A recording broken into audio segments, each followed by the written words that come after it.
नमस्कार, आप देख रहे हैं स्टेट टाइम्स और मैं हूं ख्वाहिश पटियाड़। इस समय मैं जम्मू के सरवाल मोड़ में हूं, जहां पर कांग्रेस इकाई जो है वो बढ़ती महंगाई, पेट्रोल डीजल के भाव को देखते हुए उन्होंने यहां पे सड़क ब्लॉक की है और यहां से राजमार्ग मार्च भी निकाला है, जिसे पुलिस ने यहीं पर रोक दिया है। हालांकि इन तमाम कार्यकर्ताओं ने कांग्रेस के आगे बढ़ने का प्रयास किया और इस प्रोटेस्ट में, इस महंगाई के प्रोटेस्ट में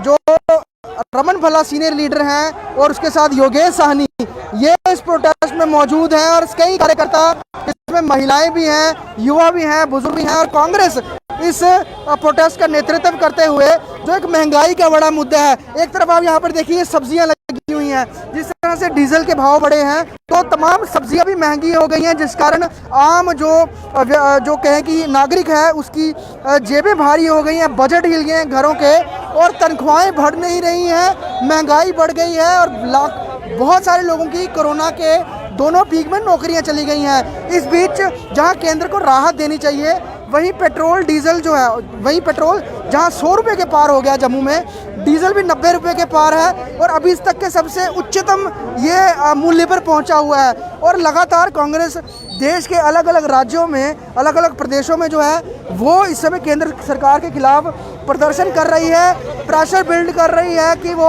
आम लोगों की जेबें हल्की करें। लेकिन कहीं ना कहीं केंद्र सरकार के कानों में जूं तक नहीं रेंग रही है, जिस कारण जो कांग्रेस है और तमाम विपक्षी दल, इसमें कांग्रेस के अलावा जितने भी विपक्षी दल हैं वो हर जगह, हर प्रदेश में वो प्रदर्शन कर रहे हैं केंद्र सरकार के खिलाफ। साफ तौर पे 2022 में यूपी इलेक्शन है और बहुत सारे लोग ये भी कह रहे हैं कि केंद्र सरकार 2022 चुनाव से पहले जो पेट्रोल डीजल की कीमतों पर जो है वो राहत देगी और 2024 में देश में लोकसभा के चुनाव होंगे।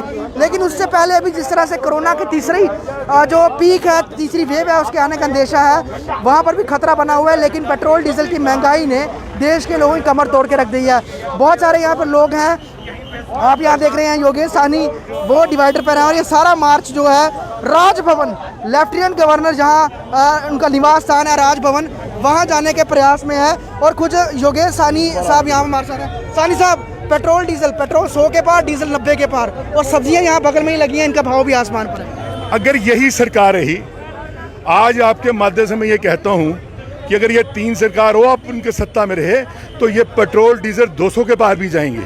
इसी सिलसिले में कांग्रेस की तरफ से 7 तारीख से लेकर 17 तारीख तक ये प्रदर्शन हम लोगों ने जारी रखे थे। आज उसकी अंतिम कड़ी थी। उसी सिलसिले में आगे भी सरकार को हम कहना चाहते हैं कि अगर आपने रोल बैक नहीं किया पेट्रोल डीजल के दाम, गैस के दाम और ईडब्ल्यूआई के दाम, तो ये प्रदर्शन, धरने जारी रही। लेकिन सर, देश भर में प्रदर्शन कांग्रेस कर रही है, लेकिन केंद्र सरकार को बिल्कुल टस से मस नहीं हो रही है। एज ए अपोजिशन हमारा फर्ज बनता है कि जनता को भी जगाना और सरकार को भी जगाना, कि सरकार जागे और ये रोल बैक करे जो बढ़े हुए दाम है। लेकिन हम तो जगाते रहेंगे जब तक ये कुंभकर्णी सरकार जागती नहीं। जब तक कुंभकर्णी सरकार जागती नहीं है। और कई सारे कार्यकर्ता यहाँ पर, और फिलहाल इस प्रदर्शन के कारण यहाँ पर पूरा जो सड़क है वो ब्लॉक हो गई थी और अभी धीरे धीरे करके जब यहाँ पर रमन भला साहब भी हैं। भला साहब, इस गर्मी में एक जहाँ लोग गर्मी से परेशान है, वहीं पेट्रोल डीजल भी परेशान कर रहा है और कांग्रेस लगातार प्रदर्शन, लोगों की आवाज़ को बुलंद करने के लिए ये रास्ता है जमहूरियत का।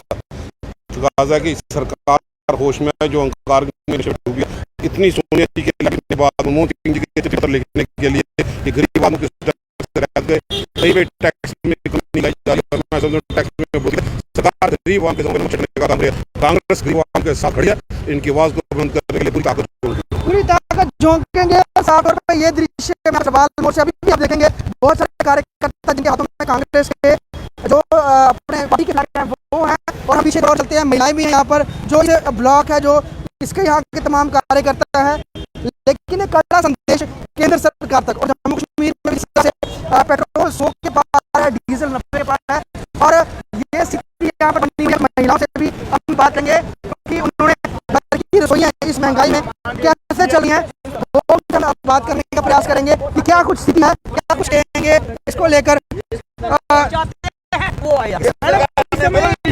कैसे रसोइयाँ संभाल रहे हैं? रसोई बड़ी परेशानी से संभाल रहे हैं हम लोग, इतने परेशान हैं और खास करके महिला, इसमें नहीं है, पुरुष भी परेशान है जो कमा कर लाते हैं बेचारे।